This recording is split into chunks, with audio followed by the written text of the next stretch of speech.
Hello বন্ধুরা, কেমন আছো তোমরা সবাই? আমার বরকে এবার দাঁড়িয়ে থেকে দেখে কি ভাবছো যে ও কেন ভেবে দাঁড়িয়ে আছে? চলো তোমাদেরকে বলি। আজকে রবিবার, আমি যাচ্ছি বাড়িতে, আর আমার বর আমাকে আগিয়ে দেওয়ার জন্য ওইভাবে দাঁড়িয়েছিল। দেখো আমরা টোটোতে উঠে গেছি, আর আমাকে নিতে এসেছে কিন্তু আমার দিদি আর ভাগ্নি। তো কাল যেহেতু সোমবার, শিবের মাথায় জল ঢালবো বলে যাচ্ছি বাপের বাড়িতে।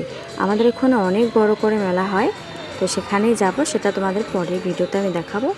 তো দেখো তোমাদের সাথে কথা বলতে বলতে আর রাস্তার গাছপালা দেখতে দেখতে আমরা কিন্তু বাড়িতে এসে দেখো আমরা সবাই মিলে জামা চেঞ্জ করে নিয়েছি। তো তারপরে বিকেলবেলা আবার রেডি হয়ে চলে গেছি দর্জির কাছে। কিছু জামা কাপড় সেলাই করা ছিল, সেইগুলো সেলাই করতে। দেখতে পাচ্ছ আমরা কিন্তু রেডি হয়ে চলে গেছি। আর এদিকে আমার ভাগ্নিকে দেখো, ওকে দেখে মনে হচ্ছে ওর খেয়েও নেই। তো বিকেলবেলা সেখান থেকে এসে আমরা খেয়েছিলাম চা। আমার ভাগ্নি কি সুন্দর করে চা খাচ্ছিল, আমাকে বিস্কুট খাওয়া দিচ্ছিলাম। আজকে ভিডিওটা এই পর্যন্তই।